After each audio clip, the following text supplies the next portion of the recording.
Hello, welcome back to the channel.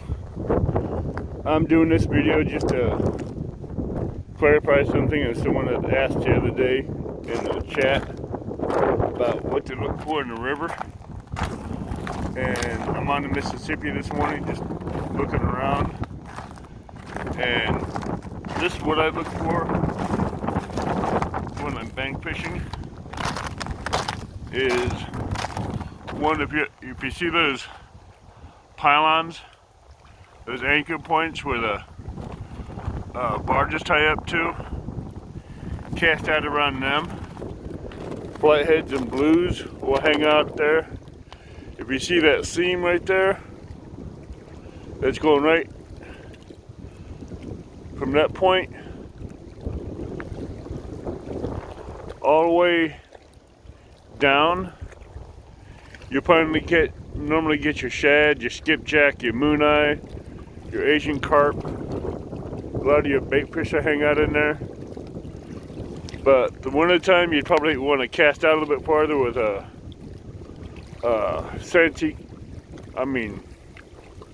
Sabuki rig with about a 2-ounce weight on the bottom, so you can get out there farther and just slowly retrieve it. And you'll catch a lot of your skipjack that way. And you'll also probably catch a lot of Asian carp, silver carp, moon eye, some of your shad bite on those Sabuki rigs, as well as bluegills will too. And crappies will hit them this time of year too as well. So, and if you see brush like that in the spring and the summer, you can normally get a lot of your bait fish out of there. This would be a good place to be sort of throw net.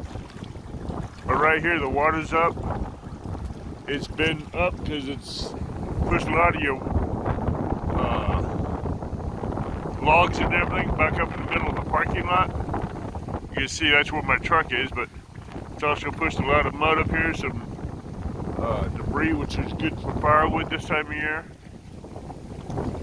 I'm standing out here in the weather. It's about 20-22 degrees. Just showing you what I look for in the Mississippi for what I would like to fish around. And with my rods, I'd be casting out around that pylon there, both on the front side and the back side. And I'll be even casting out there as deep as far as I can cast with my rods, which is quite a good distance with a heavy action rods, throwing 4-ounce weights and 5-ounce weights. And sometimes might put a 6 or an 8-ounce weight on a 13-foot rod and put it out there really far. And people were asking, one question that was asked is, do you downsize your baits? The Mississippi and the Kaskaskia rivers that I fish, no, I do not. I don't downsize my baits because I know I got giants, flatheads and blues in here, and I know I can catch some nice 10, 12, 20 pound channel cats out of here. And as far as catching bluegills out of here, that'd be kind of a hard thing unless you know exactly where they're hanging up. And in the springtime, it wouldn't be hard because it'd be up around the rocks and the brush like that over there, brush piles. And where you normally find them in the springtime, you'll find the flatheads hanging out around them too, because they're an ambush predator. I don't know if you can see those trees all the way across over there, but half of those trees facing the river, the trunks of the trees are white, going all the way up to the first branches coming out.